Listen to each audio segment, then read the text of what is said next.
நண்பர்களே வணக்கம். நடான்ஸ் அணு ஆயுத கிடங்கு மீது மீண்டும் தாக்குதல், கதிர்வீச்சு வெளியாகிறதா?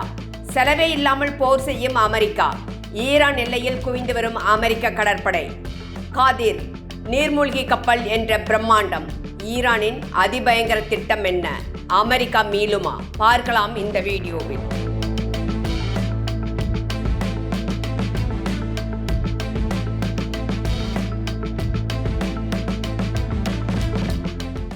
அமெரிக்காக்காரன் எல்லா வகையிலும் கெட்டிக்காரன். அடுத்தவன் தலையில் செலவை கட்டுவதிலும் அடுத்தவர்களின் வளங்களை கொள்ளையடித்து செல்வதிலும் கெட்டிக்காரன் தான். இப்போ பாருங்கள், அமெரிக்காக்காரனுக்கு ஈரானில் இருக்கும் எண்ணெய் வேண்டும். ஆனால் ஈரானில் போரிட 12,000 அமெரிக்க படை வீரர்களை, அதாவது 82வது ஏர்போன் டிவிஷனை அனுப்புகிறது அமெரிக்கா. இந்த படையினர் பாராசூட்டில் தேர்ந்த பயிற்சி பெற்றவர்கள். தொடர்ந்து போர் தடங்கல்கள் ஏற்படாமல் இருப்பதற்கு தங்களது படைகளுக்கு வழி ஏற்படுத்தி கொடுப்பார்கள். ஆனால் இந்த போருக்கு ஆகும் செலவை சவுதி, கத்தார், குவைத், ஐக்கிய அரபு எமிரேட்ஸ் ஏற்றுக்கொள்ள வேண்டும் என்று அமெரிக்கா கூறியிருக்கிறது. ஆனால் ஈரானில் இருப்பது 6,50,000 வீரர்கள், 2,50,000 பாரா மிலிட்டரி ட்ரூப்ஸ், மொத்தம் 20 லட்சம் படை வீரர்கள் இருக்கிறார்கள். இதில் காத்திருப்பு படை வீரர்களும் அடங்குவார்கள். இப்போ கணக்கு பார்த்தால் அமெரிக்க படை வீரர்களின் எண்ணிக்கை கொசுறுதான்.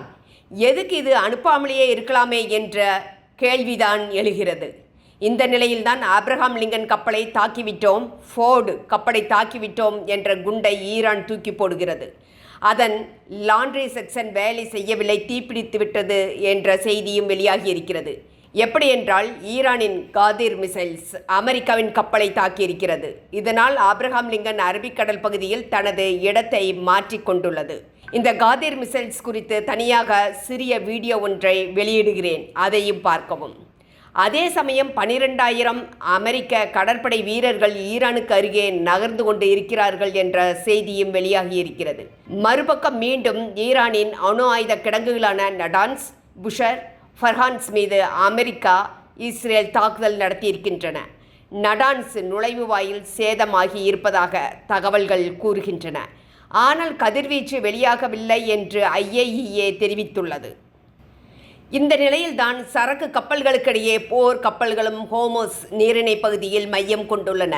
ஏற்கனவே அமெரிக்காவின் 50,000 வீரர்கள் மத்திய கிழக்கு நாடுகளில் இருக்கிறார்கள்.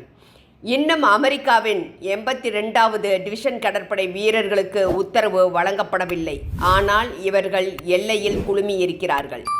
இந்த படை அதிரடியாக களத்தில் இறங்கி தாக்குதலில் எப்போது வேண்டுமானாலும் ஈடுபடலாம். அமெரிக்காவின் எண்ணம் ஈரானின் பொருளாதாரமாக, மூச்சாக, இதயமாக இருக்கும் கார்க் தீவை கைப்பற்ற வேண்டும் என்பதுதான். ஆனால் இவற்றையெல்லாம் விட உலக கடல் வர்த்தகத்திற்கு மிகப்பெரிய அச்சுறுத்தலாக இருப்பது எது தெரியுமா நண்பர்களே? அது பெரிய நீர்மூழ்கி கப்பல்கள் அல்ல, கடலில் மறைந்திருக்கும் சிறிய நீர்மூழ்கி கப்பல்கள் என்று இராணுவ நிபுணர்கள் எச்சரிக்கின்றனர். ஈரானிடம் 10க்கும் மேற்பட்ட காதிர் வகை சிறிய நீர்மூழ்கி கப்பல்கள் உள்ளன. இவைதான் பெர்சியன் வளைகுடாவில் ஈரானின் முக்கிய நீர்மூழ்கி கப்பல் ஆயுதமாக உள்ளன. இதன் எடை சுமார் 120 டன் மட்டுமே. நீளம் சுமார் 29 மீட்டர். இது சாதாரண நீர்மூழ்கி கப்பல்களை விட 10 மடங்கு சிறியது. இத்துடன் ஒப்பிடும்போது அமெரிக்காவின் ஓஹியோ கிளாஸ் அணு ஆயுத நீர்மூழ்கி கப்பலின் எடை 18,750 டன், நீளம் 170 மீட்டர். ஆனால் இந்த சிறிய வகை நீர்மூழ்கி கப்பலான காதிர் தற்போது மிகவும் ஆபத்தானதாக மாறியிருக்கிறது. ஏனென்றால் இது மிகவும் ஆழமில்லாத நீரில் கூட இயங்க முடியும். கடலில் வெறும் 30 மீட்டர் ஆழம் இருந்தாலே போதும். இதுதான் ஸ்ட்ரெய்ட் ஆஃப் ஹோர்முஸ் பகுதியில் உள்ள முக்கிய கப்பல் பாதைகளின் சராசரி ஆழமும் கூட. அதனால் பெரிய கப்பல்கள் செல்லும் பாதையில் இந்த சிறிய நீர்மூழ்கி கப்பலால் மறைந்திருந்து தாக்க முடியும். கண்டுபிடிப்பது மிகவும் கடினம். திடீர் தாக்குதல்களுக்கு இது மாதிரியான நீர்மூழ்கி கப்பல்கள் பயன்படுத்தப்படுகின்றன. இதனால் உலக எண்ணெய் கப்பல் போக்குவரத்து பெரிய அளவில் பாதிக்கப்படலாம். ஏனெனில் ஸ்ட்ரெய்ட் ஆஃப் ஹோர்முஸ் உலகின் 20% எரிவாயு, கச்சா எண்ணெய் மற்றும் சரக்குகள் கொண்டு வருவதற்கு பயன்படுகிறது. இந்த ஸ்ட்ரெய்ட் ஆஃப் ஹோர்முஸ் பகுதியின் சூழல்தான் இந்த ஆபத்தை இன்னும் அதிகப்படுத்துகிறது. கடலில் பெரிய அளவில் கப்பல் போக்குவரத்து நடக்கிறது. பெரிய அளவில் சத்தம் இருக்கும். இதனால் சிறிய நீர்மூழ்கி கப்பலுக்கு என்ன ப்ளஸ் பாயிண்ட் என்று பார்க்கலாம். கடலில் அதிக சத்தம் இருப்பதால் சோனார் வேலை செய்ய தடையாகிறது. குறிப்பாக பெரிய கப்பல்கள், பெரிய நீர்மூழ்கி கப்பல்கள் உருவாக்கும் ஒளிகளை மட்டும் சோனார் கண்டறியும். சிறிய நீர்மூழ்கி கப்பல்கள் மிகவும் குறைந்த பரப்பளவு கொண்டவை. அதன் மீது சோனார் ஒளி அலைகள் மோதும்போது திரும்பும் எக்கோ மிக சிறியதாக இருக்கும். மேலும் இந்த வகை நீர்மூழ்கி கப்பல்களில் இருக்கும் மோட்டார்கள் பெரிய அளவில் சத்தம் ஏற்படுத்தாது. அதனால் சிறிய வகை நீர்மூழ்கி கப்பல்கள் கடலுக்குள் இருப்பதை கண்டறிவது கடினம். பெர்சியன் வளைகுடா போன்ற ஆழம் குறைந்த பகுதிகளில் சோனார் டிடெக்ஷன் பெரிய கப்பல்களை மட்டுமே கண்டறியும். பொதுவாக கடலில் ஏற்படும் இயற்கையான சத்தமும் சிறிய நீர்மூழ்கி கப்பலின் சத்தம் கிடைப்பதை சிக்கலாக்குகிறது. கடந்த 40 ஆண்டுகளாக இதே பெர்சியன் கல்ஃப் பகுதியில் ஈரான் தங்களது நீர்மூழ்கி கப்பல் பணியாளர்களுக்கு பயிற்சி அளித்து வருகிறது. 40 ஆண்டுகள் என்பது மிகப்பெரிய கால அளவு. இந்த நேரத்தில் கட்டாயமாக அவர்கள் கடலின் ஆழத்தை, ஆபத்தை, இயற்கை சீற்றங்களை அறிந்திருப்பார்கள். எந்த இடத்தில் மறைவது, எப்படி தாக்குவது என்பதில் அனுபவம் அதிகமாக இருக்கும். இதனால் அமெரிக்கா போன்ற நாடுகளின் நவீன தொழில்நுட்பம் இருந்தாலும் காதிர் சவாலாக இருக்கும் என்று ஆய்வாளர்கள் கூறுகின்றனர். இந்த காதிர் நீர்மூழ்கி கப்பல்கள் எந்த மாதிரியான ஆயுதங்களை பயன்படுத்துகிறது என்று பார்க்கலாம். இதில் முக்கியமானது ஹூட் டார்பிடோ. இதன் வேகம் மணிக்கு சுமார் 220 மைல்கள் தூரம் செல்லும். அதாவது 350 கிலோமீட்டர் தூரம் மின்னல் வேகத்தில் நீருக்குள் பாய்ந்து செல்லும். இது சாதாரண டார்பிடோவை விட பல மடங்கு வேகமானது. இது எப்படி இவ்வளவு வேகமாக செல்கிறது என்றால், டார்பிடோ சுற்றி கேஸ் பபிள் உருவாகும். இதனால் வாட்டர் ஃப்ரிக்ஷன் குறையும், அதிக வேகம் கிடைக்கும். இதனால் எதிரி கப்பல்களுக்கு ரியாக்ட் செய்ய நேரமே இருக்காது என்று ஆய்வாளர்கள் கூறுகின்றனர். கடலில் மறைமுக தாக்குதல் எப்படி இருக்கும் என்று பார்க்கலாம். ஒரு காதிர் சப்மரைனால் குறிப்பாக இரவில் யாருக்கும் தெரியாமல் கப்பல் வரும் பாதையில் பல கன்னிவெடிகளை வைக்க முடியும். இதிலும் பல வகைகள் உள்ளன.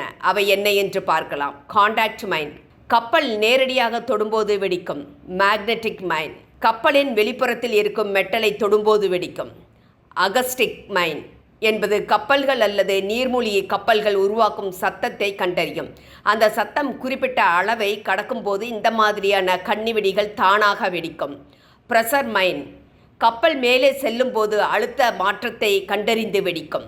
அட்வான்ஸ்டு ஸ்மார்ட் கன்னிவெடி என்பது இன்னும் அட்வான்ஸ்டு கன்னிவெடியாக செயல்படுகிறது. பெரிய ஆயில் டேங்கர் மாதிரியான கப்பல்களை மற்றும் டார்கெட் செய்யும் கடலில் கன்னிவெடிகளை அளிக்கும் கப்பல்களை இது அளிக்காது. காதிர் நீர்மூழ்கி கப்பல் பெரியதாக இல்லை, ஆனால் சூப்பர் ஃபாஸ்ட் டார்பிடோவை கொண்டுள்ளது.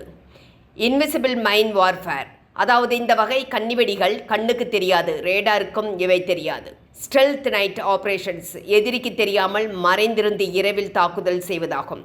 கன்னிவெடிகள் குறைந்தளவு செலவு, ஆனால் பாதிப்பு அதிகம். அதனால்தான் ஒரு டார்பிடோவை விட ஒரு கன்னிவெடிதான் மிகவும் ஆபத்தானது என்று வல்லுநர்கள் கூறுகின்றனர். கன்னிவெடி ஏன் மிகவும் ஆபத்தானது என்றால், ஒரு கன்னிவெடி வைத்தால் கப்பல்களில் செல்ல பயப்படுவார்கள். இன்சூரன்ஸ் கட்டணம் உயரும், கப்பல் போக்குவரத்து தடைபடும், உலக எண்ணெய் சப்ளை பாதிக்கப்படும். அதுதான் தற்போது நடந்து வருகிறது. சர்ஃபேஸ் ஷிப்ஸ் வர்சஸ் சப்மரைன்ஸ், இவை இரண்டுக்கும் இடையில் இருக்கும் வேறுபாடு என்ன என்று பார்க்கலாம். சர்ஃபேஸ் மைன் லேயிங் வெசல்ஸ் என்பது கடலின் மேற்பரப்பில் இராணுவ கப்பல்களால் வைக்கப்படும் கன்னிவெடி. இந்த வகை கன்னிவெடிகளும் மிகவும் ஆபத்தானது. மேல்பரப்பில் இருந்து கொண்டே வரும் பெரிய கப்பல்களை தாக்கி அழிக்கும். நண்பர்களை, இதையடுத்து நான் கதிர் மிசைல் பற்றி ஒரு வீடியோ வெளியிடுகிறேன், அதையும் பார்க்கவும். தற்போது ஹோமோஸ் நீரிணை பகுதியில் நடந்து வரும் செயல்களை பார்க்கும்போது ஆங்கில திரைப்படம் பார்ப்பது போன்றுதான் இருக்கிறது. தற்போது அமெரிக்காவுக்கும் ஈரானுக்கும் இடையே பேச்சுவார்த்தை நடந்து வருவதாக கூறப்படுகிறது. ஆனால் ஈரான் தொடர்ந்து இதை மறுத்து வருகிறது. என்ன நடக்கிறது என்று பார்க்கலாம். நண்பர்களே, உங்களது கருத்துக்களை எங்களுடன் பகிரவும். உங்களது ஆதரவு எங்களுக்கு மிகப்பெரிய ஊக்கமாக இருக்கும். எங்களது யூடியூப் சேனலை சப்ஸ்கிரைப் செய்யவும், லைக் செய்யவும், ஷேர் செய்யவும். நன்றி.